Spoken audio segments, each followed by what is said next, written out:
warahmatullahi wabarakatuh.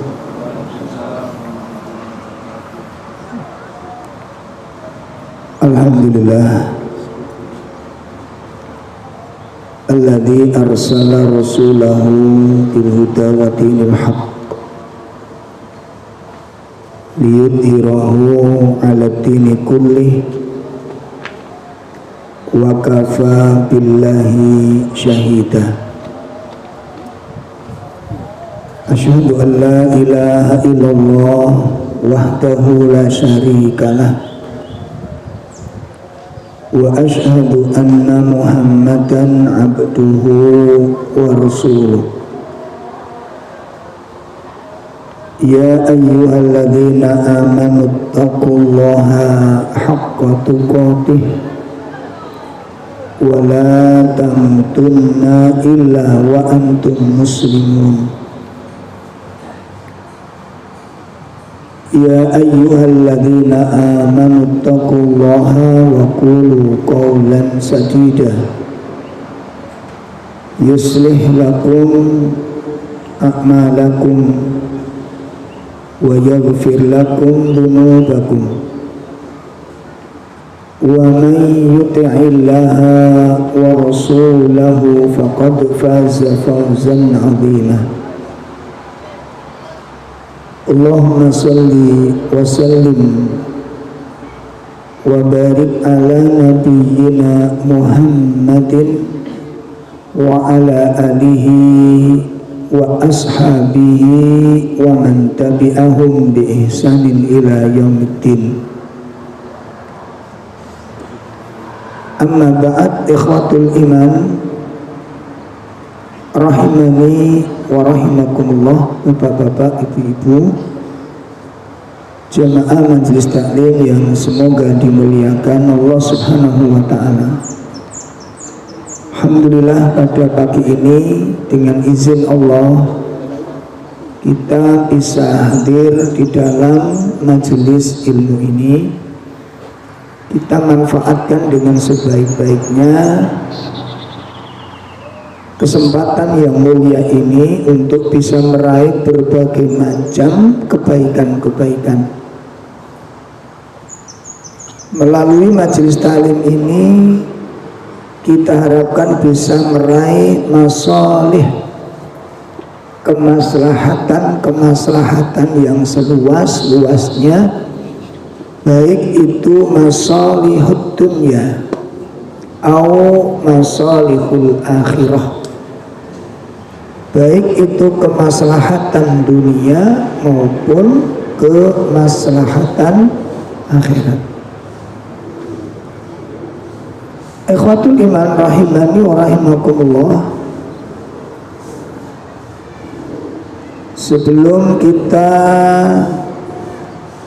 membahas materi, melanjutkan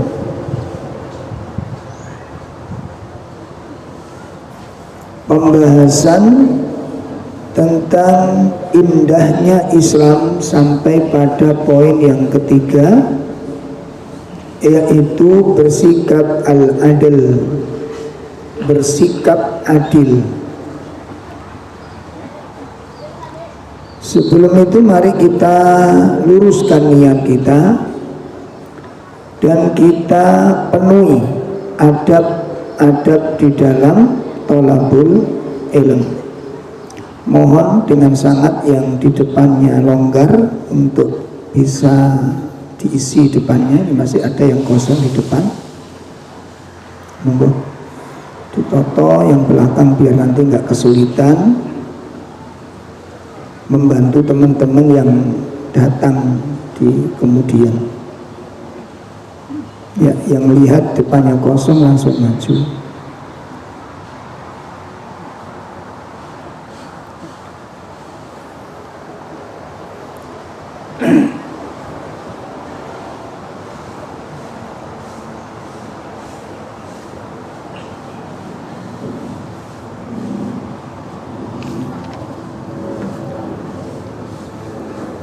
Di antara indahnya Islam, kalau secara global sampun dipun sampai nggih bahwa tidak ada satupun kebaikan kecuali diperintahkan oleh Allah. Tidak ada satu kebaikan kecuali pasti diperintahkan oleh Allah untuk diamalkan. Yang kedua, tidak ada satu keburukan kecuali pasti apa? Dilarang. Ya, tidak ada satu kebaikan kecuali pasti diperintahkan, dan tidak ada satupun keburukan kecuali pasti dilarang. Nah, itu indahnya Islam. Sehingga tidak akan kita temukan di dalam Al-Quran, di dalam hadis-hadis Nabi yang menyuruh berbuat buruk, sekecil apapun, ya. Yang diperintahkan itu justru menghilangkan keburukan sekecil apapun. Ya, tidak ada satupun perintah dalam Al-Quran kita disuruh berbuat buruk. Tidak ada satupun perintah dalam sunnah Nabi yang kita diperintahkan untuk berbuat jelek. Nggak ada. Sekecil apapun keburukan tidak diperintahkan. Tidak ada perintah dalam Islam. Ya, pasti dilarang oleh Islam. Pasti dilarang. Dan kalau ada keburukan, kita diperintahkan untuk menghilangkan keburukan itu. Makanya kalau kita baca di dalam hadis tentang tingkatan iman, cabang-cabang iman, Nabi mengatakan apa? Fa'afdaluha qaulun la ilaha illallah. Cabang iman yang paling tinggi apa? Ucapan la ilaha illallah. Wa adnaha, dan yang paling rendah apa? Imatatul adza anit thariq, menghilangkan gangguan. Ini kecil sifatnya, Pak.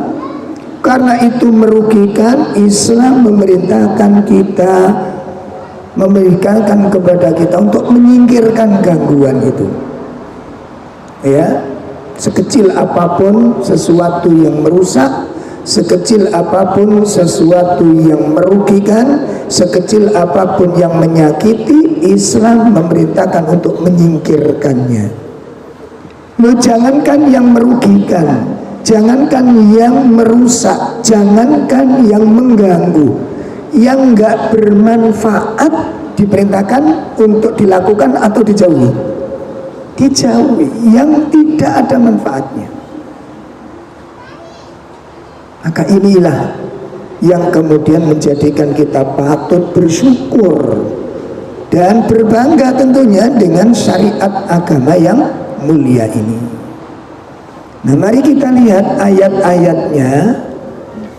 Lihat ayat-ayatnya di mana Allah Subhanahu wa taala memerintahkan kita untuk bersikap adil, dan ini kalau ditegakkan itu jelas kemaslahatan yang akan diperoleh, kesejahteraan umat akan diperoleh, kebahagiaan hidup manusia, ya, tegaknya aturan-aturan itu akan diperoleh ketika syariat ini ditegakkan dengan sebenar-benarnya. Al-adil, Islam memerintahkan kita bersikap adil. Dalil pertama kita lihat di surah An-Nahl ayat 90. Surat An-Nahl ayat 90.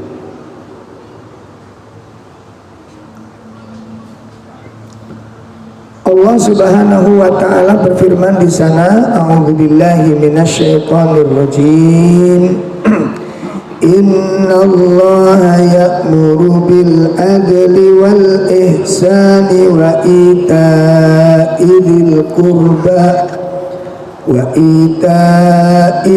qurba wa yanha 'anil fahsya'i wal munkari wal baghi ya'idukum la'allakum tadhakkarun. Ya, ada. Allah menyuruh kamu berlaku adil dan berbuat kebajikan, memberi kepada kaum kerabat, dan Allah melarang dari perbuatan keji, kemungkaran dan permusuhan. Dia memberi pengajaran kepadamu agar kamu dapat mengambil pelajaran. Insyaallah. Di ayat ini sering kita dengar. Ayat ini sering kita dengar. Kapan kira-kira? Ayat ini sering kita dengar. Kapan kira-kira? Hah? Ketika khutbah Jumat. Iya. Jadi pada saat khotib itu di masjid-masjid umum, ya, itu sering membaca ayat ini dijadikan wasiat terakhir sebelum khotib turun mimbar untuk memulai sholat Jumat. Jadi di ayat terakhir, di pesan terakhir itu sebelum khotib turun mimbar, itu pesan ayat ini, innallaha ya'muru bil adli wal ihsan wa ita'i dzil qurba wa yanha 'anil fahsya'i wal munkar wal baghi ya'idzukum la'allakum tattaqun. Ini pesan yang luar biasa. Hanya saja akeh sing gak ngerti. Iku jangan-jangan nanti dikira syaratnya jadi khotib. Ya, itu pesan terakhir itu. Jadi ada 3 perintah, ada 3 larangan. Ada 3 perintah, ada 3 larangan. Apa 3 perintah tersebut? Yang pertama adalah al-adl. Allah merintahkan kita untuk bersikap adil. Yang kedua, Allah perintahkan kita berbuat ihsan, berbuat baik. Berbuat baik. Yang ketiga, Allah merintahkan kita untuk memberi sesuatu kepada kerabat. Memberi sesuatu kepada kerabat. Itu 3 perintah dari Allah. 3 perintah di dalam surat An-Nahl ini bukan pembatas. Ya, 3 jenis amalan ini itu bukan pembatas. Ini merupakan simbol. Merupakan apa, Pak?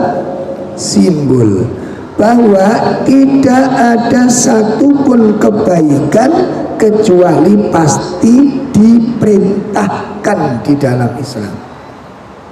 Semua kebaikan, tidak ada satupun kebaikan kecuali pasti diperintahkan. Makanya di sini pertama adil, yang kedua berbuat ihsan, yang ketiga memberi kerabat. Nah, sekarang kita bahas yang dimaksud adil itu apa toh? Yang dimaksud adil itu apa? Para ulama menjelaskan. Ya. Yang dimaksud adil itu adalah wad'u syai' fi mawadhi'i, menempatkan sesuatu tepat pada tempatnya. Menempatkan sesuatu tepat pada tempatnya. Itu yang dimaksud dengan adil. Memposisikan sesuatu pada tempatnya.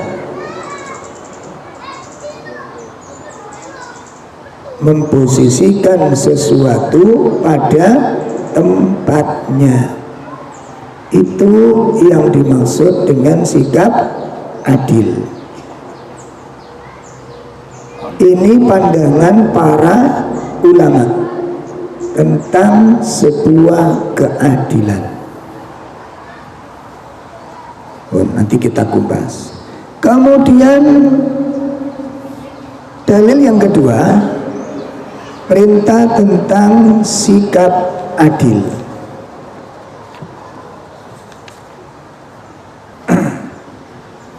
Surat Al-A'raf ayat 29. Surat Al-A'raf ayat 29. Qul amara rabbi bil qisti wa aqimu wujuhakum inda kulli masjidin wada'u mukhlisina lahuddin kama bada'akum ta'udun. Iya. Katakanlah, Tuhanku menyuruh menjalankan keadilan, dan katakanlah, luruskanlah muka dirimu di setiap sembahyang, dan sembahlah Allah dengan mengikhlaskan ketaatanmu kepadanya, sebagaimana Dia telah menciptakan kamu pada permulaan, demikian pula lah kamu akan kembali kepadanya. Nah, ini ayat yang pertama yang Allah perintahkan kepada kita untuk bersikap adil. Qul amara rabbi bil qist.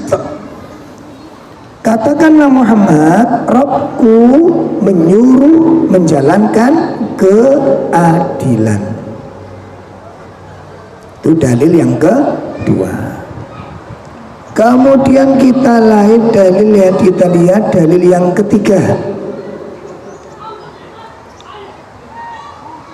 Dalil yang ketiga di surah An-Nisa surat 4 135. Surat 4 ayat 135.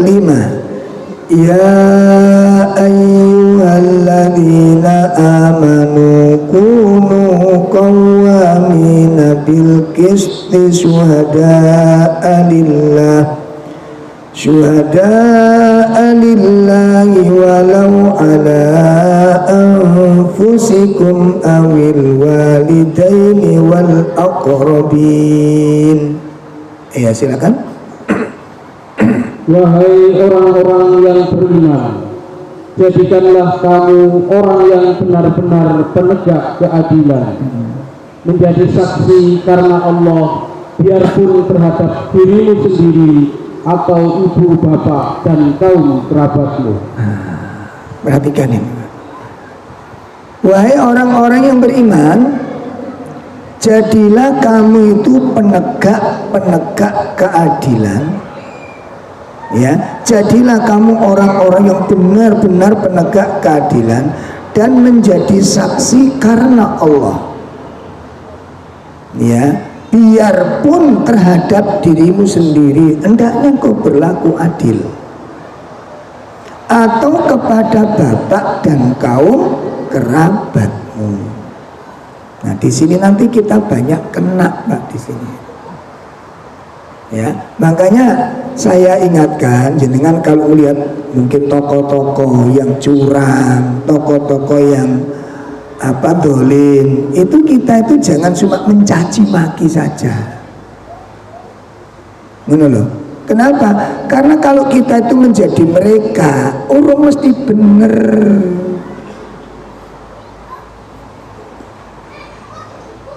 Sekarang coba paling kecil aja coba. Antri servis sepeda motor. Antri servis sepeda motor. Antri panjang sampai dapat nomor 30, jenengan nomor 28. Kira-kira nek dihitung, nek ditototan itu kira-kira mulai ini jam piro? Mari dohor ya. Nah, ternyata di situ ada teman kita, kerabat kita kerja di situ. Terus sampean diceluk. Sampai nomor piro Pak D? Nomor 28 Mas. Nah, sini tak gawe. Kerjain mari ki langsung di servis. Sampean ngono iku gelem apa ora?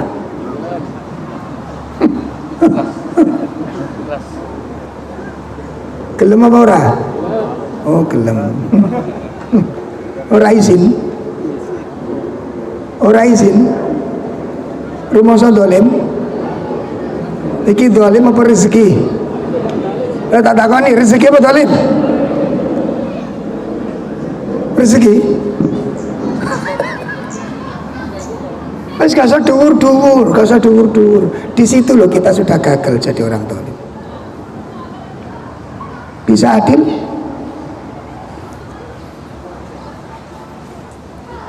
Kalau satu misal kita yang jadi antri terus teman kita punya teman diserobot, hati sampean rasane piye? Sampean mulai isuk diserobot wong sing kae teko. Rasane hati sampean piye?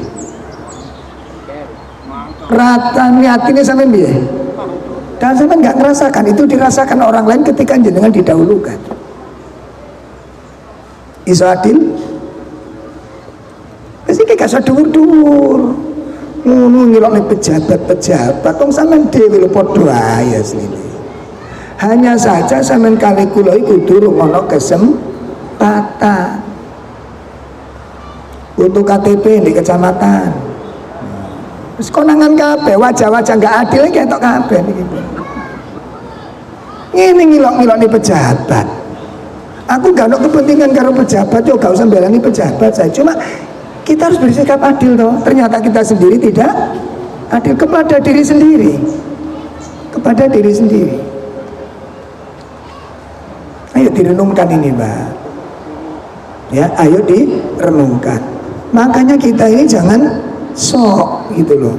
Dari sini kita sudah ketahuan kita berpotensi untuk tidak bersikap adil, termasuk korupsi. Jadi orang jujur itu bukan sesuatu yang gampang. Sampean ngomong, wah keamanan, soalnya sampean gak nyekel duit. Coba kalau Anda dititipi duit, mungkin yayasan, mungkin lembaga, mungkin majelis taklim, sampean bagian nyekel duit. Di omah pas gak ono duit. Bojo sampean ngomong, "Kiai bayar SPP Pak arek-arek Pak." Sampean gak utang-utang kanca sampean karena duit kawan-kawan kanca sampean yo ono duit lembaga, gawe dhisik po. Budal apa ditahan? Budal apa ditahan?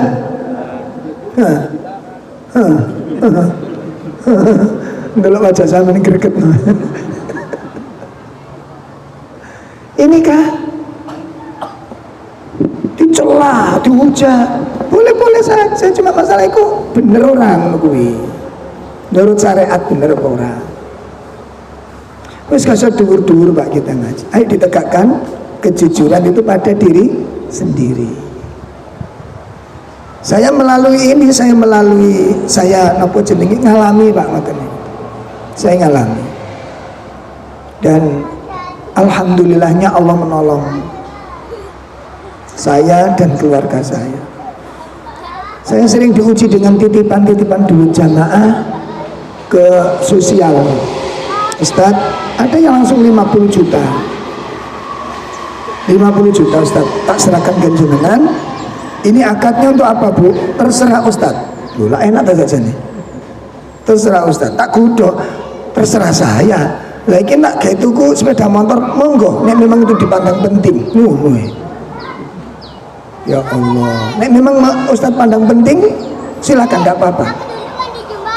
Tapi saya yakin loh, ibu ini ngantarkan uang 50 juta ke saya, nggak pernah terbayang oleh dia untuk membelikan saya sepeda motor. Gimana? Walaupun dia membolehkan, dan ini kan itu tak jadikan dalil, boleh nggak? Halo? Bola boleh aja sama ini. Nana Ustadz jelo mobil senang. Coba bayangkan. Makanya saya bersyukur sekali dengan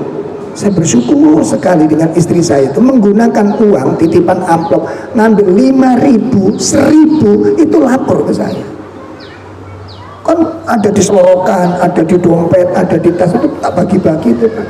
Yang bagian sosial di luar itu yang dititipkan ke saya. Ada zakat dititipkan ke saya. Itu tak tonton, itu betul keluar jauh ampuran.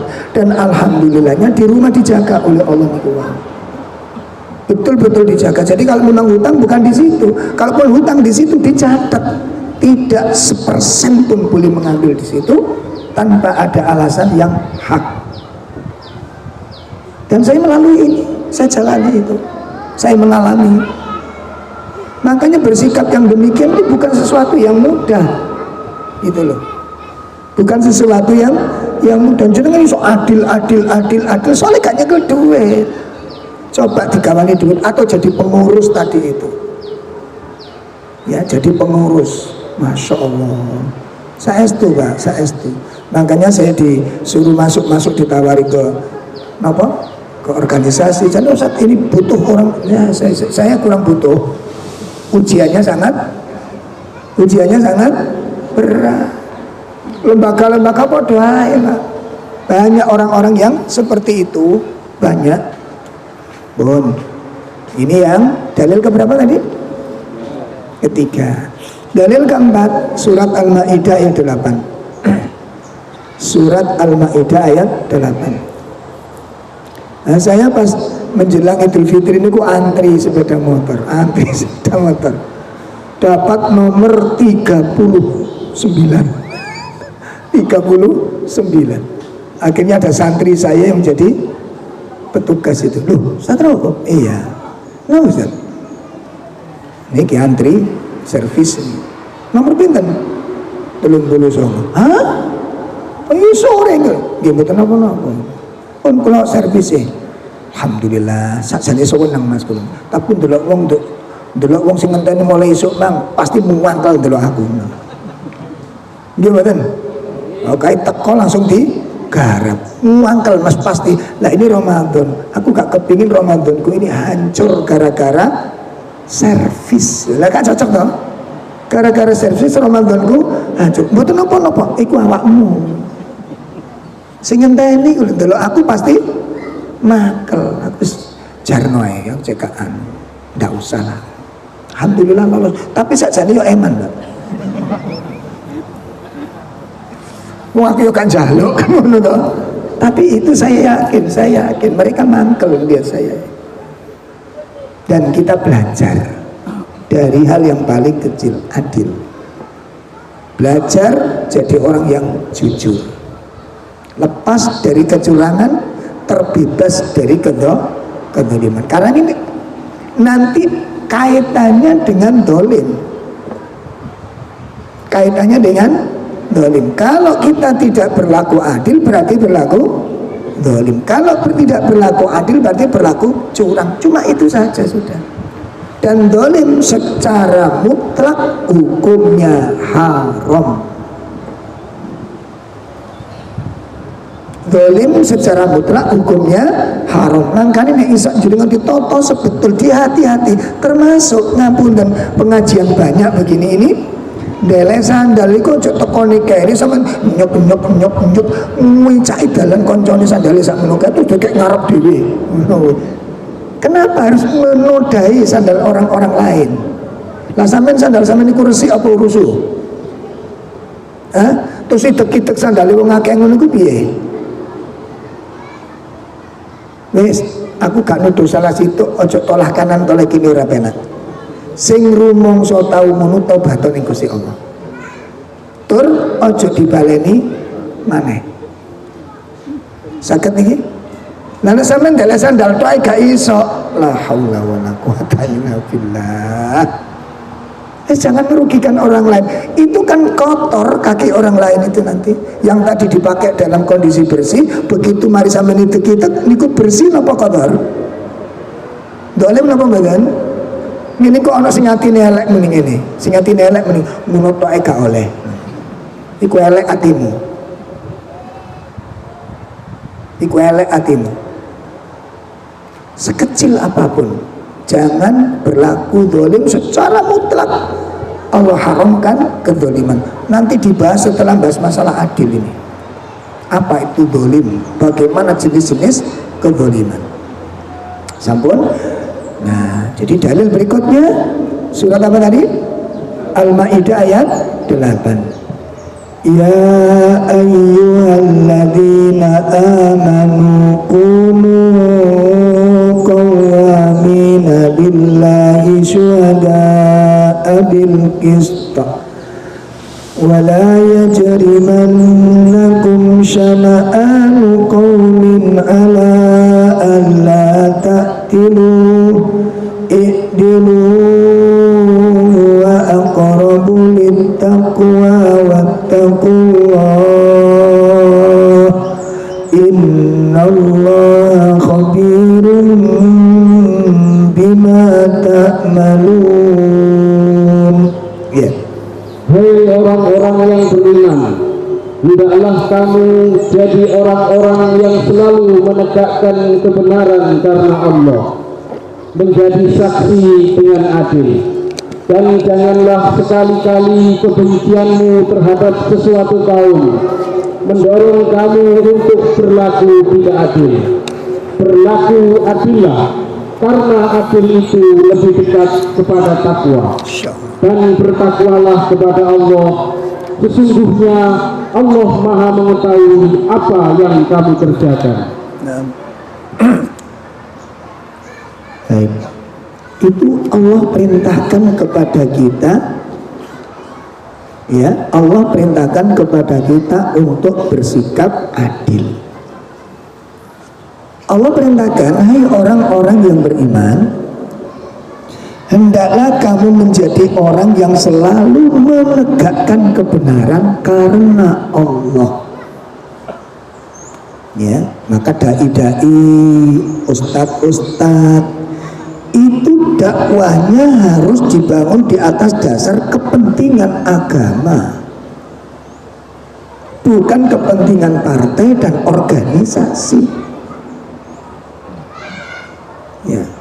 Kalau dai itu tugasnya menjalankan tugas dari Al-Quran dan Sunnah, akan lurus hati dan dakwahnya. Tapi kalau dai itu petugas organisasi, petugas partai yang dibawa sesuai dengan pesan, nanti yang nggak sesuai dengan partainya, nggak sesuai dengan organisasinya, nggak didakwakan. Ini tolong teman-teman para asatid, kita ini petugas dari Allah atau petugas dari kelompok ini, karena ini kebenaran gitu loh. Bagaimana seorang dai akan menegakkan kebenaran, mengajarkan sebuah kebenaran, dakwah yang dibawa sudah jalannya nggak benar, sudah nggak benar. Itu yang pertama. Jadilah kalian penegak kebenaran karena Allah Subhanahu wa taala. Lalu Allah sebutkan, wala yajrimannakum syana'anu qaumin ala alla ta'dilu. Perhatikan ini. Ya, dan jangan sekali-kali kebencianmu kepada suatu kaum, kebencianmu kepada suatu kaum mendorong kamu untuk berlaku tidak adil. Apa maknanya ayat ini? Ayat ini memberikan sebuah isyarat, kebencian itu bisa menghilangkan sifat adil. Kebencian itu bisa menghilangkan sifat adil. Nih,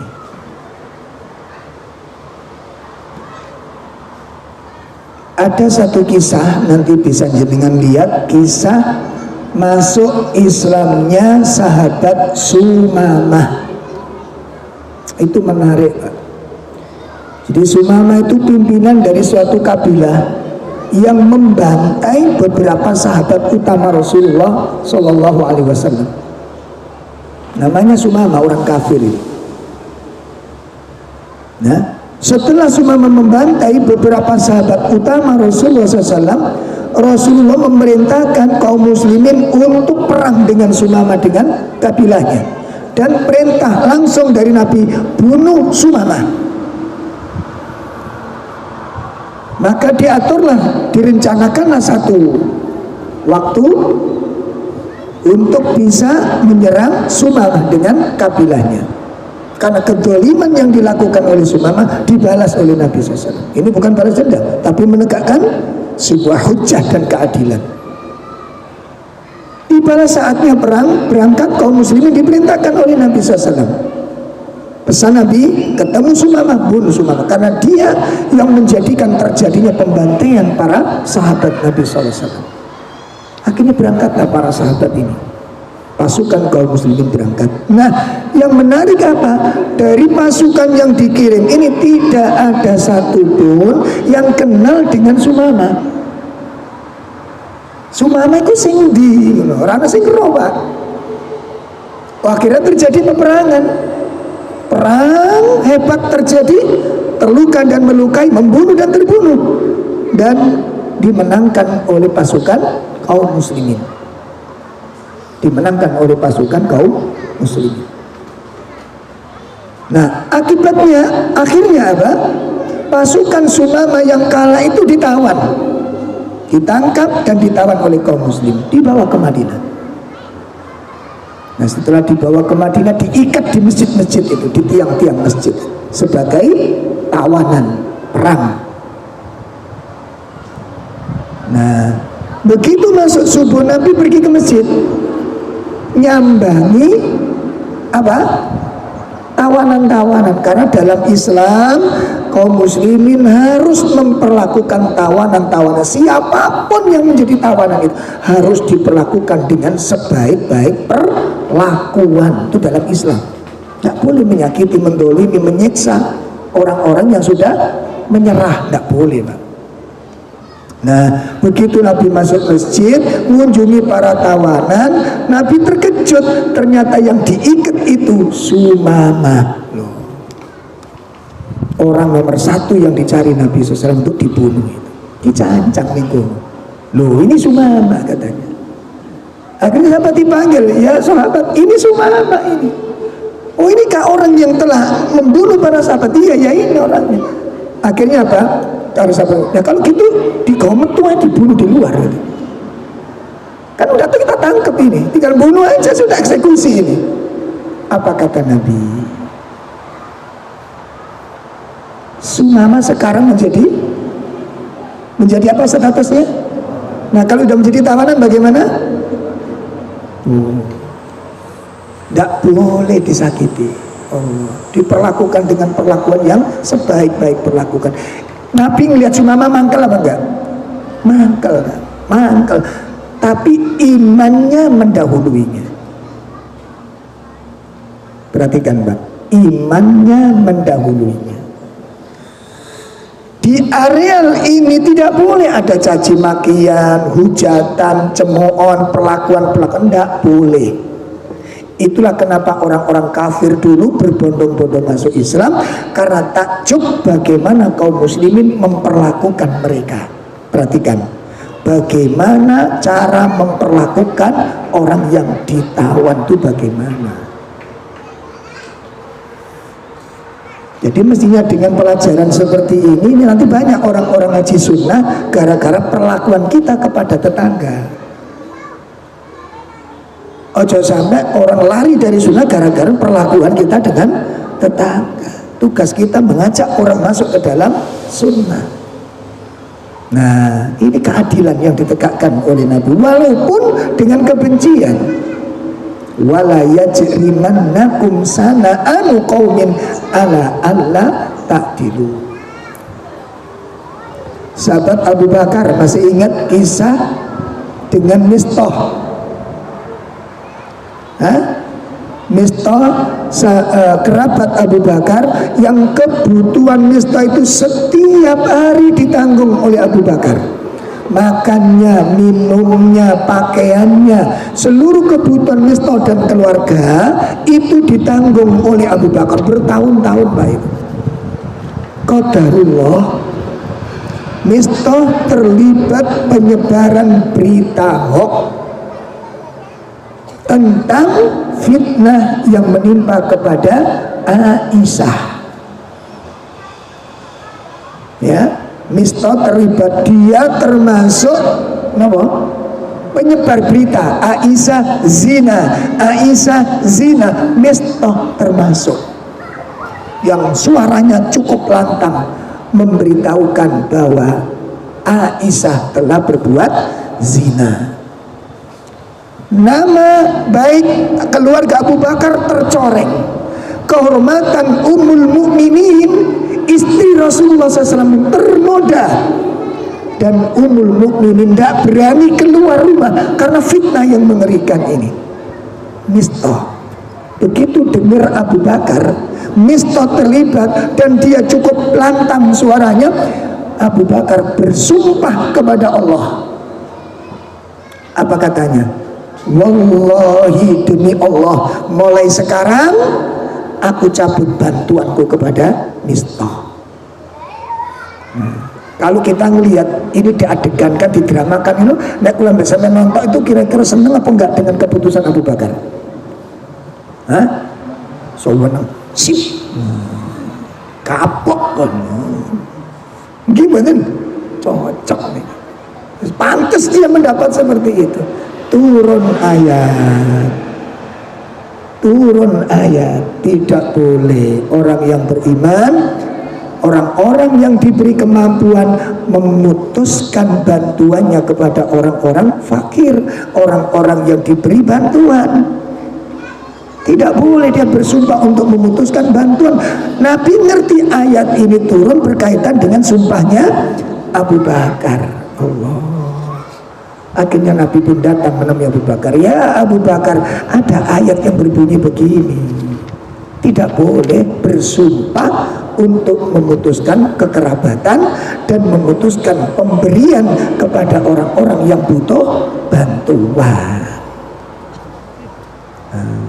Iki nek kula mbek usah mendaki Abu Bakar ngono kira-kira krungu ayat ngono masih tetep napa berjalan. Nggih kula nggih pun semerap ayat niku nggih, tapi ya napa mangkel kula. Napa keluarga kula arak kula hancur kehormatan gara-gara dia. Wong dia itu awak dhewe iku nulung sembarang ngudal niki nggih Mbak. Masya Allah, diungkapkan lagi, aku kurang apa, keluargamu tak bantu, kebutuhanmu tak tanggung, kon kok cik mentoloi, aku salah apa, aku ngudal itu nanti. Kalau kita Abu Bakar nggak ada suara, tak putuskan makanan dan bantuan, selesai sudah. Akhirnya turun ayat yang tidak membolehkan bersikap demikian. Kenapa? Orang miskin tetap berstatus miskin dan berhak mendapat bantuan orang yang merasa kecukupan. Dan Abu Bakar diberi kecukupan untuk membantu orang yang miskin. Dicabut sumpahnya oleh Abu Bakar. Inilah keadilan. Inilah keadilan. Kira-kira kalau nggak sampai muangkel ini, terus mangkel, dirugikan, ditipu, difitnah, lalu orangnya dalam kondisi kritis, masih ada harapan untuk membantu? Atau jarno ae jaik jumur, bahasa kita kan bahasa Surabaya. Itulah keadilan, adil, ya. Walaupun dengan orang yang engkau benci, adil. Makanya disebutkan di ayat ini karena kebencian itu bisa menghilangkan sikap adil. Dan itu dalil-dalil tentang perintah untuk bersikap adil. Sekarang berikutnya kita akan mempelajari tentang macam-macam keadilan.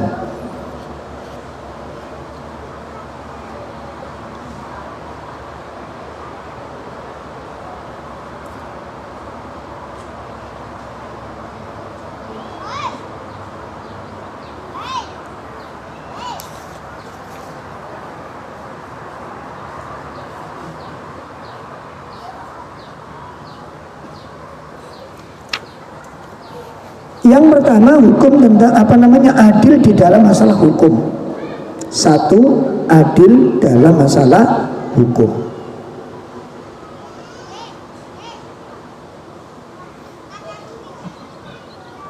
Maka ini tugas para hakim.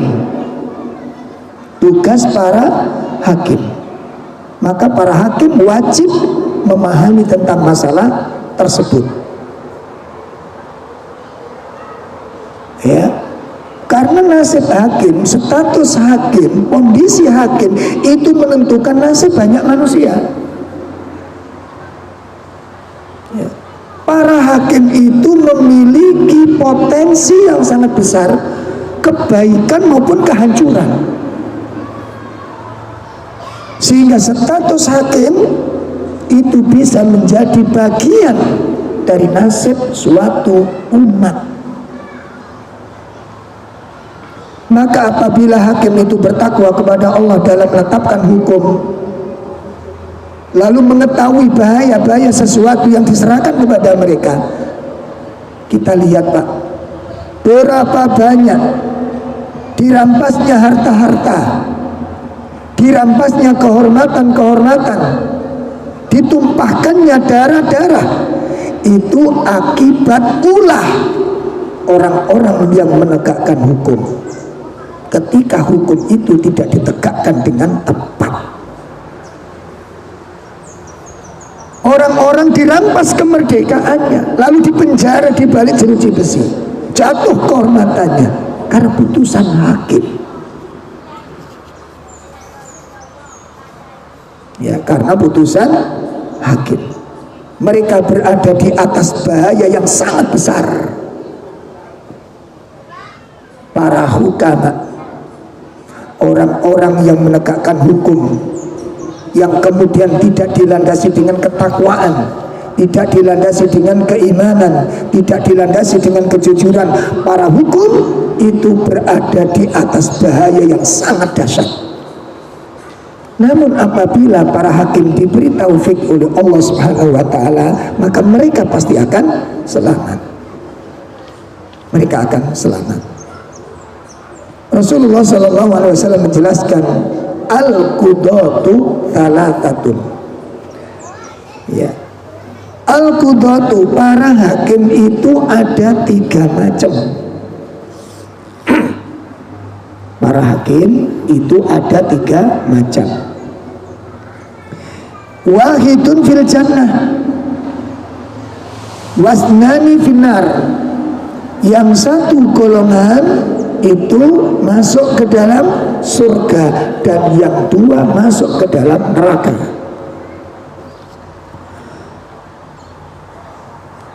Yang satu masuk ke dalam surga, yang satu masuk ke dalam neraka. Fa'ammal ladzi fil jannati, adapun orang yang masuk di dalam surga, hakim yang masuk ke dalam surga adalah farajulun arafal haqq faqadhabi. Ya, yaitu seorang hakim yang mengetahui tentang kebenaran, kemudian dia memutuskan urusan itu dengan kebenaran yang dia ketahui. Ya, seorang hakim yang tahu kebenaran, kemudian dia memutuskan perkara tersebut dengan kebenaran yang dia ketahui, itulah hakim yang nanti ditempatkan oleh Allah ke dalam surga. Yang kedua, warajulun arafal haqqa fajara fil hukmi fahuwa finnar. Hakim yang kedua adalah orang yang mengetahui kebenaran, lalu dia berlaku dolim dalam menghukumnya. Berlaku dolim dengan menghukumnya, merampas kemerdekaan seseorang, merampas kebenaran seseorang, bahkan berbalik yang benar dihukumi, diberikan jatuh hukum padanya. Disakiti dia, dirugikan dia, dikalahkan dia, diambil hartanya. Subhanallah. Yang kemudian menjadi keluarga yang menderita. Maka hakim seperti ini mereka akan masuk ke dalam neraka. Adapun hakim yang ketiga adalah qadhalin nasi ala jahlin. Seorang hakim yang menghukumi untuk manusia, namun menghukumi dengan kebodohannya, maka ia akan ada di dalam neraka. Maka hendaknya kita bertakwa kepada Allah Subhanahu wa taala, dan para hakim para penentu hukum, hendaknya dia merasa takut kepada Allah Subhanahu wa Ta'ala, karena setiap tindakan itu ada tanggung jawab, setiap tindakan itu ada konsekuensi yang nanti diberikan oleh Allah Subhanahu wa Ta'ala. Allah berfirman di surah Al-An'am,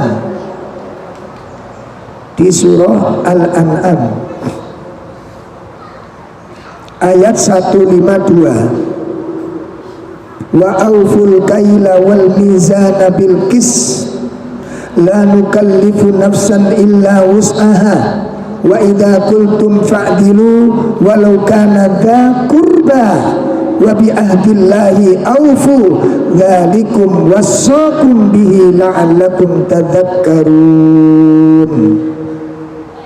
Dan janganlah kamu dekati harta anak yatim kecuali dengan cara yang lebih bermanfaat hingga sampai ia dewasa, dan sempurnakanlah takaran dan timbangan dengan adil. Kami tidak memikulkan beban kepada seseorang melainkan sekedar kesanggupannya, dan apabila kamu berkata, maka hendaklah kamu berlaku adil, kendati pun ia adalah kerabatmu, dan penuhilah janji Allah. Yang demikian itu diperintahkan Allah kepadamu agar kamu ingat. Jadi kalau ada teman-teman yang hari ini, jamaah yang hari ini mungkin menjadi petugas-petugas kewajiban, yang punya menjadi pihak-pihak berwajib, memiliki kebijakan dalam hukum, maka bertakwalah kepada Allah. Bertakwalah kepada Allah dan berlaku adillah. Ya. Jadi kalau kita menegakkan adil itu ya kepada siapapun. Jangan nanti kalau yang lapor miskin dikomenteni. Isma sambil tunggu, kita lakukan pemeriksaan dulu, ditunggu kabarnya. Nanti kami kabari. Sampai 2 bulan gak ada kabar. Akhirnya datang lagi, Pak, gimana kabar? Ini masih di dalam pemeriksaan. Terus demikian, ternyata nggak dikerjakan. Ojo sing koyok ngono. Barangkali ada teman-teman yang bertugas seperti itu atau profesinya di situ. Hati-hati. Hati-hati. Ya, hati-hati. Kemarin saya dapat kiriman pidatonya Pak Presiden, luar biasa. Luar biasa, mudah-mudahan diterapkan dengan sebaik-baiknya. Pangkat yang ada di pundak-pundak Anda itu sudah dipercayakan oleh masyarakat kepada Anda untuk melindungi nasib mereka, untuk menegakkan hukum, yang buruk dihukum, yang adil ditegakkan. Itu amanah, jangan dinutup. Bagus lah, insya Allah bagus. Nek diterapkan ganteng ini, ganteng ya. Nah, jadi teman-teman, kalau ada yang memang Anda bertugas di sana, tegakkan itu. Jangan sampai nanti nasi lapor suki segera direspon. Awas, ini tugas dari Allah, ini amanah dari Allah Subhanahu. Makanya ditegaskan secara rinci. Tadi kita kurang lengkap bacanya di surat An-Nisa, ya, di surat An-Nisa ayat 135. Tadi sudah kita tulis sedikit, ya, di sepotong ayat tadi kita baca di surat An-Nisa ayat 135. Itu kalau lengkap ketahuan semua itu. Coba dibaca terjemahnya langsung. Diulangi lagi, monggo. Wahai orang-orang yang beriman, jadikanlah kamu orang yang benar-benar penegak keadilan, menjadi saksi karena Allah, biarpun terhadap dirimu sendiri atau ibu, bapak dan kaum kerabatmu. Jika ia kaya atau miskin, maka Allah lebih tahu kemaslahatannya. Maka janganlah kamu mengikuti hawa nafsu karena ingin menyimpang dari kebenaran. Dan jika kamu memutarbalikkan kata-kata atau enggan menjadi saksi, maka sesungguhnya Allah adalah Maha mengetahui apa yang kamu kerjakan. Tuh, perhatikan ini.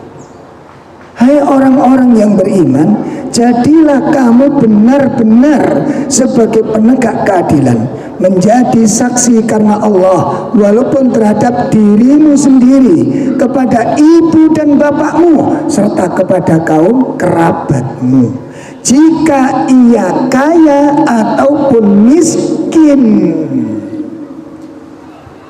Nah, coba perhatikan. Lalu kita kadang-kadang bersahabat saja nggak adil kita. Bersahabat saja lo nggak adil. Coba kalau nanti kita ada acara jamaah, kita punya gawe yang undang kaya raya, yo kaya raya. Nek kaya raya menunya mesti, halo, pura-pura tentu. Kalau kaya menunya, wah, yang undang miskin. Banyak kita udur.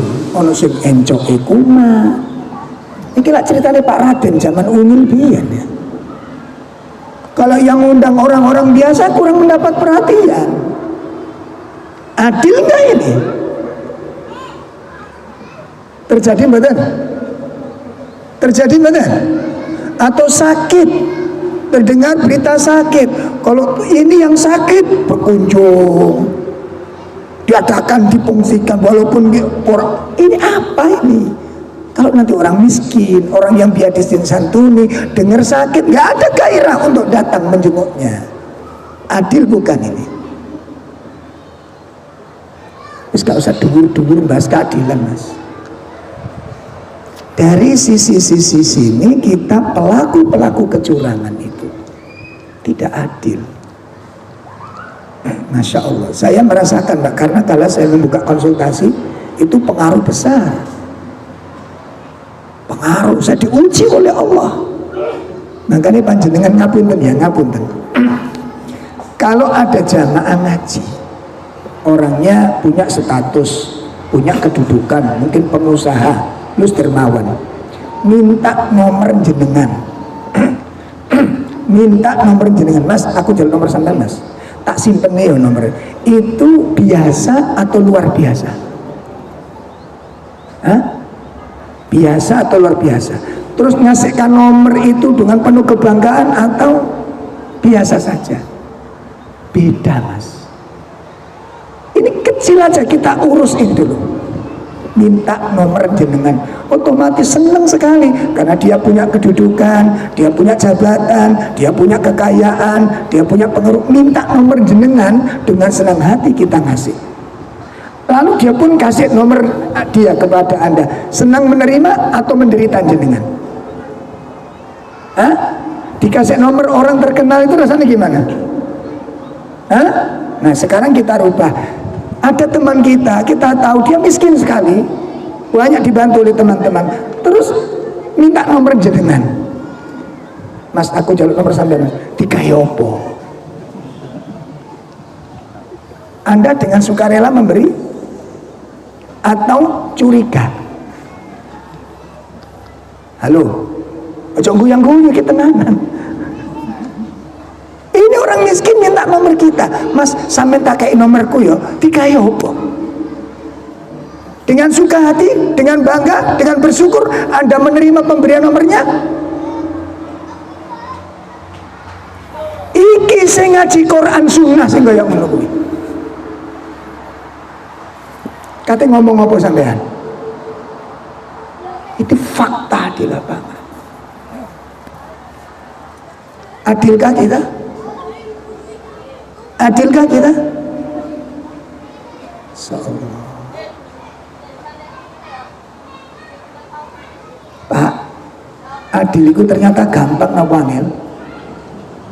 Hah? Jadi kok wajahnya menderita ini? Ada apa ini? Ini pelaku-pelaku semua kita ini. Saya sering Pak ngalami karena kita itu di lapangan gitu loh. Saat pindah mata waktunya enggak, Rasulullah Shallallahu Alaihi Wasallam, antum lihat itu ya Allah, ketawaduan beliau. Sampai satu saat Nabi itu dituntun seorang budak. Ya Rasulullah, ikut saya yuk, jadi ini budak, Pak, budak yang nonton Nabi itu. Nabi ngikuti di belakangnya. Ternyata apa? Disuruh bantu urusannya budak, dibantu oleh Nabi sampai selesai. Dibantu oleh Nabi sampai selesai. Jadi bukan mendapat perhatian orang-orang yang terpenting saja, mendapat perhatian, mendapat penanganan, mendapat keseriusan. Allah, ghaniyan au faqiran, baik itu orang kaya maupun orang fakir.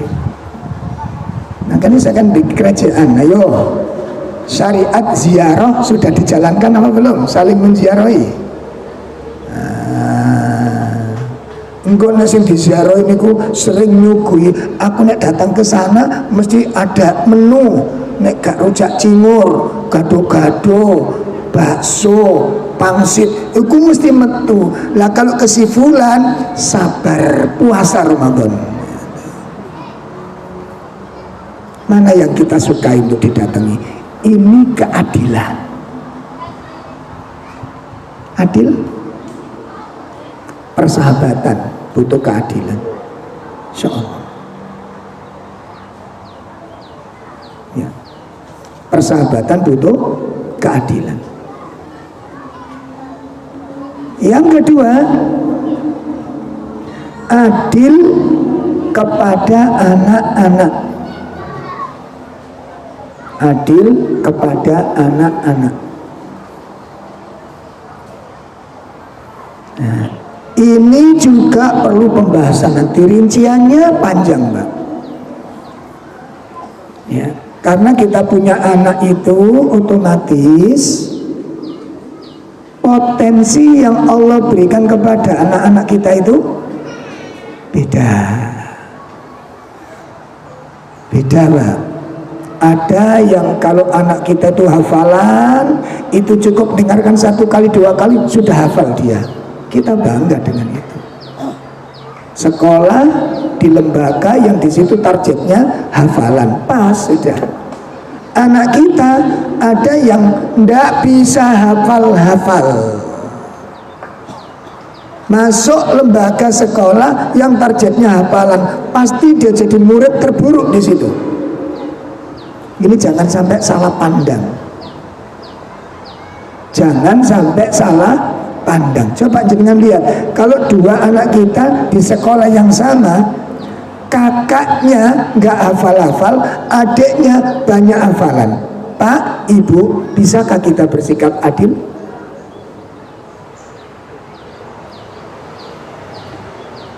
Hah? Sementara kita sadar Allah memberi potensi kepada anak itu nggak sama. Makanya di lembaga-lembaga sering kita nasihatkan itu.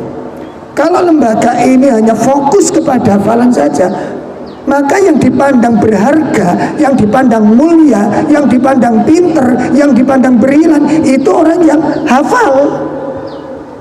Betul tidak? Dalam yang memenuhi target itu anak-anak brilian, itu anak-anak pilihan. Ya. Dapat prestasi, tapi anak-anak yang tidak hafal itu pasti dianggap yang nggak berprestasi. Padahal prestasi yang Allah berikan kepada anak-anak itu tidak sama. Tidak sama. Makanya kalau lembaga ini hanya fokus kepada hafalan, itu bahaya bagi anak-anak. Coba nanti kalau jangan punya anak 2 ini, yang satu melampaui batas, yang langsung nyampe target aja sampai membek itu, nggak nutut-nutut. Coba yang Anda anggap brilian yang mana? Yang Anda anggap menang yang di mana? Nah, ini penting Pak untuk dipahami, keadilan. Kemudian yang ketiga, adil di dalam hubungan sosial, takar menakar, timbang menimbang hak dan kewajiban. Ya, di dalam muamalah, takar menakar, timbang menimbang atau hak dan kewajiban. Allah Subhanahu wa taala berfirman, wailul lil mutaffifin. Di surat apa itu? al-mutaffifin. Allah berfirman, wailul lil mutaffifin alladzina idza qalu 'alan nasi yastawfun wa idza qaluhum aw wazanuhum yukhsirun. Silakan.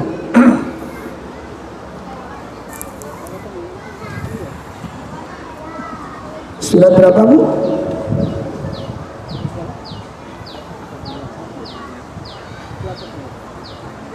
Surat ke berapa Al-Mutaffifin?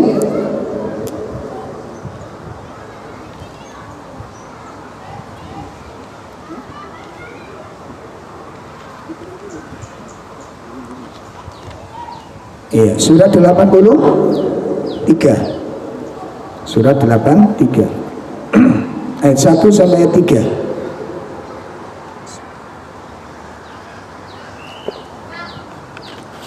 Kecelakaan besarlah bagi orang-orang yang curang, yaitu orang-orang yang apabila menerima takaran dari orang lain mereka minta dipenuhi, dan apabila mereka menakar atau menimbang untuk orang lain mereka mengurangi. Nah, itu yang dimaksud dengan curang. Itu yang dikatakan curang. Jadi orang yang curang itu orang yang kalau menerima takaran dari orang lain, dia ingin takaran itu dipenuhi. Ya, tapi kalau dia menakar orang itu orang lain, dia menguranginya. Itu yang disebut dengan al-mutaffifin. Lalu disebutkan oleh Syekh Al-Utsaimin rahimahullah ta'ala, Syekh Utsaimin di dalam menafsirkan ayat ini, apa kata beliau, Pak? Mutaffifin, apa tadi mutaffifin? Curang. Mutaffifin itu tidak hanya berlaku pada takar menakar saja. Kata Syekh Utsaimin, mutaffifin itu tidak hanya berlaku kepada timbang menimbang saja. Namun beliau mengatakan mutaffifin, kecurangan itu termasuk di dalam hak dan kewajiban. Contoh, suami nuntut istri setia. Dalil-dalil kewajiban istri taat sama suami dihafal semua oleh para suami. Istri sedikit belok, qala Allah Ta'ala.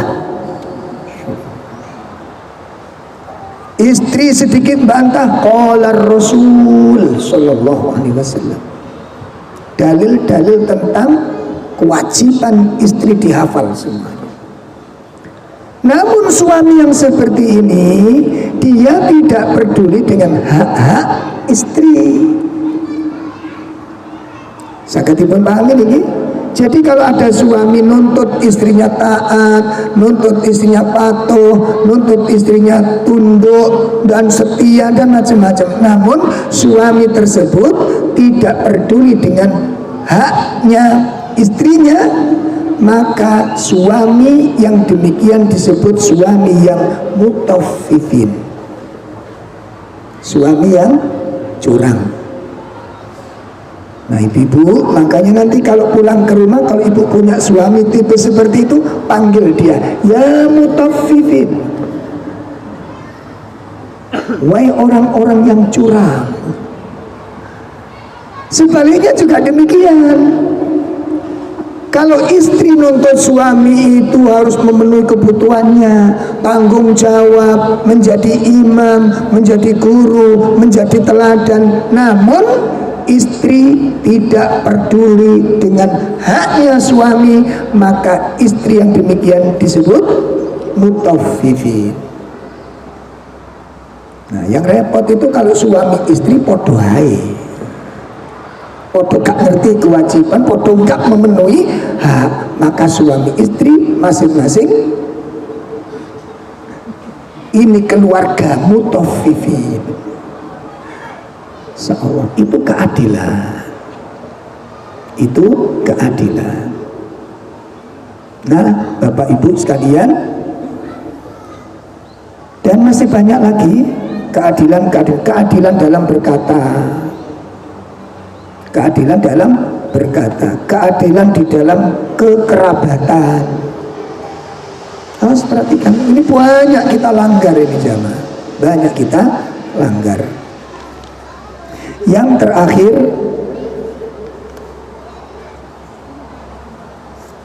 keutamaan orang-orang yang adil yang akan mendapatkan penghargaan khusus dari Allah Subhanahu wa ta'ala. Apabila kita tegakkan keadilan, maka kita mendapatkan penghargaan yang semulia-mulia dari Allah Subhanahu wa ta'ala. Apa penghargaan yang Allah berikan kepada orang yang berlaku adil, termasuk di rumah tadi ya? Nanti kalau ada orang lain dapat perhatian, kita kok nggak memperhatikan yang itu kudu dievaluasi lagi. Penghargaan yang pertama,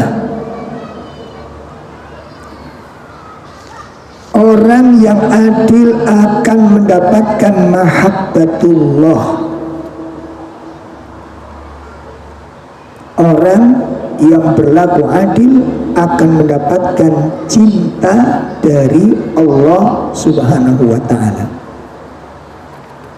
Allah berfirman di surat Hujurat, Al-Hujurat ayat 9. Surat Al-Hujurat ayat 9. Silakan dibaca terjemahnya langsung. Surat 49, surat 49 ayat 9. Surat 49 itu setelah 48. Ya, itu dicari ketemu. Dan kalau ada dua golongan dari mereka yang beriman itu berperang, hendaklah kamu damaikan antara keduanya. Tapi kalau yang satu melanggar perjanjian terhadap yang lain, hendaklah yang melanggar perjanjian itu kamu perangi sampai surut kembali pada perintah Allah. Kalau dia telah surut, damaikanlah antara keduanya menurut keadilan. Dan hendaklah kamu berlaku adil. Sesungguhnya Allah mencintai orang-orang yang berlaku adil. Itu satu, Allah mencintai orang-orang yang berlaku adil. Itu istimewa banget, Pak. Sangat istimewa. Mendapat cinta dari Allah itu suatu keistimewaan yang luar biasa. Kenapa demikian? Dalam satu hadis disebutkan, apabila Allah mencintai seorang hamba, Allah memanggil malaikat Jibril.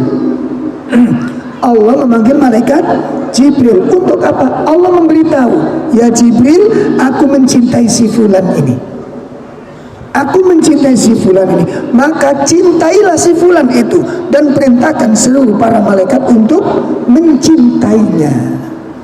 Maka malaikat Jibril pun selain mengatakan, kami pun mencintai si fulan, dan kami pergi ke langit, kata Jibril, lalu memberitakan semua malaikat, sesungguhnya Allah mencintai si fulan dan aku mencintai si fulan, maka kalian seluruh malaikat cintailah si fulan ini. Masya Allah, ini istimewa banget. Istimewa banget. Itu yang pertama. Yang kedua, apa yang akan didapat oleh orang-orang yang adil ini? Dalam sebuah hadis yang diriwayatkan oleh Imam Muslim dan juga diriwayatkan oleh Imam An-Nasai, ya, Imam Muslim dan Imam An-Nasai berkata, qala Rasulullah sallallahu alaihi wa alihi wasallam, ya, innal muqsitina indallah ala manabira min nurin an yaminir rahmani azza wa jalla wa kilta yadayhi yamin alladhina ya'diluna fi hukmihim wa ahlihim wa ma walu. Sesungguhnya Orang-orang yang berlaku adil di sisi Allah berada di atas mimbar-mimbar cahaya di sebelah kanan yang Maha Pengasih. Orang-orang yang berlaku adil di sisi Allah berada di atas mimbar-mimbar cahaya di sebelah kanan yang Maha Pengasih. Wakilta yadayya, dan kedua tangannya adalah kanan, kata Nabi. Siapa orang-orang yang disebut adil ini? Alladzina ya'tiluna fi hukmihim, yaitu orang-orang yang adil dalam hukum, yang adil dalam keluarga mereka, dan dia tidak menyimpang dari jalan Allah. Itu orang-orang yang akan ditempatkan oleh Allah di atas mimbar-mimbar yang bercahaya. Insyaallah. Itu yang pertama. Yang kedua, yang ketiga, dalam sebuah hadis yang diriwayatkan oleh Imam di dalam kitab Al-Jami', Sahih Al-Jami', di antaranya di sana ada kitab Imam At-Tirmidzi. Rasulullah sallallahu alaihi wasallam menyebutkan ahlul jannah thalathatun, penghuni surga itu ada 3 golongan. Saya ulangi, ahlul jannah thalathatun, ahli surga itu ada 3 golongan. Catatan dalam tanda kutip, ini bukan pembatas. Saya dipahami lagi. 3 golongan ahli surga itu bukan pembatas, namun dalam konteks hadis ini, siapa yang disebutkan Nabi ahli surga itu ada 3 golongan itu. Golongan yang pertama, dzu sultanin muqsid mutasaddiqun muwaffaqun.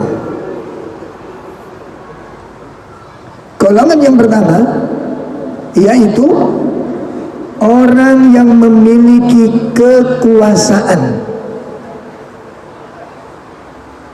Orang yang memiliki kekuasaan. Muqsitun, dia berlaku adil. Mutasaddiqun, dia suka bersedekah. Muwaffaqun, dan dia termasuk diberi taufik oleh Allah. Ini kelompok yang pertama. Orang yang punya kekuasaan, maka dengan kekuasaannya itu dia berlaku adil, dia bersedekah dengan kekayaannya, dan dia mendapat taufik dari Allah. Makanya salah satu doa yang tidak boleh ditinggalkan, ini tolong dieling-eling, doakan kebaikan kepada para pemimpin ini. Allahumma rsyidi umara'ana, Allahumma rsyidi umara'ana, ya Allah berikan petunjuk kepada para pemimpin-pemimpin kami. Nanti Allah kasih kalau kita memang serius dengan sebab-sebab yang Allah hadirkan. Maka jangan pernah berhenti doa ini. Sangat dipahami Pak? Doa dan doa, Allah yang membolak-balikkan hati manusia. Golongan yang kedua, warajulun rahimun raqiqul qalbi likulli dzi qurba. Golongan yang kedua adalah seseorang yang memiliki sifat penyayang. Dengan keluarganya dia penyayang, dengan istrinya dia penyayang, ya, dengan anak-anaknya penyayang, dengan orang lain penyayang. Itu satu, laki-laki atau seseorang yang memiliki sifat penyayang. Raqiqul qalb, orang yang memiliki hati yang lembut. likulli dzi qurba, kepada semua kerabatnya.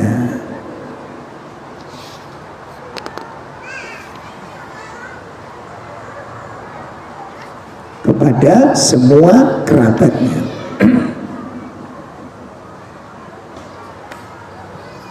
Itu kelompok yang kedua, orang yang memiliki sifat penyayang dan hatinya lembut kepada semua kerabatnya. Ya, wa muslim, dan kepada semua kaum muslimin, dan kepada sesama kaum muslim berlaku lemah lembut, berkasih sayang kepada semua kaum muslimin. Itu kelompok yang kedua. Yang ketiga, golongan yang dijamin surga oleh Nabi adalah afifun muta'affifun dzu iyalin, orang yang menjaga diri dari makan yang haram, dari barang yang haram. Orang yang menjaga diri dari barang yang haram, dan muta'affifun dzu iyalin, orang yang merasa cukup padahal dia memiliki tanggungan keluarga. Yang dikatakan merasa cukup itu orang yang sebenarnya dia kekurangan, Pak. Muta'affif itu orang yang punya kekurangan tapi nggak minta-minta. Nah gitu loh. Orang yang memiliki kekurangan namun tidak meminta-minta, itu orang yang dijaga oleh Allah Subhanahu wa ta'ala. Itu keistimewaan yang keberapa? Yang ketiga. Yang keempat, mendapatkan naungan dari Allah Subhanahu wa ta'ala, pemimpin yang adil, mendapat naungan dari Allah yang pada hari tidak ada naungan kecuali naungan dari Allah, dan itu terdiri dari 7 golongan. Salah satunya adalah al-imamul adil, pemimpin yang adil akan mendapatkan naungan dari Allah Subhanahu wa ta'ala. Yang terakhir,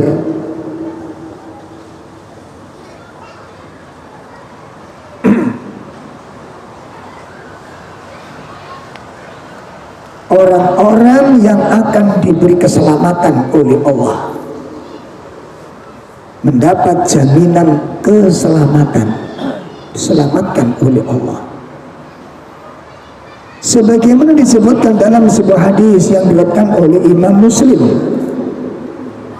Rasulullah SAW bersabda, salah satu munjiat, ada 3 perkara yang menyelamatkan.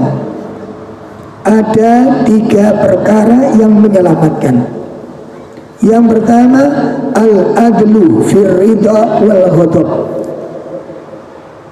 Al-adlu fir ridha wal ghadab, adil dalam keadaan ridha maupun dalam keadaan marah. Bersikap adil dalam keadaan ridha maupun dalam keadaan marah. Itu yang pertama, jalan keselamatan. Bersikap adil dalam keadaan ridho maupun dalam keadaan marah.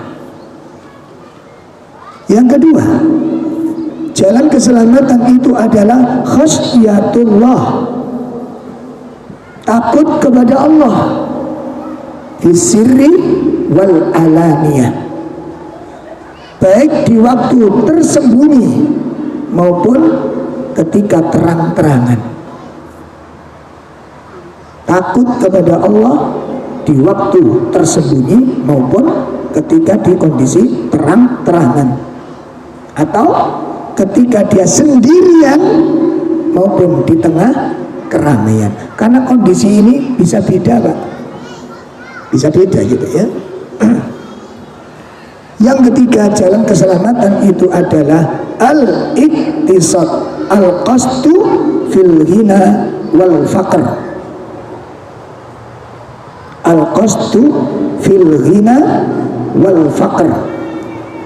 Bersikap sederhana, hidup sederhana, baik saat kaya maupun fakir. Ya, nah ini nggak gampang nih. Kalau kita fakir terus kita komen, aku gak kepingin hidup yang macam-macam.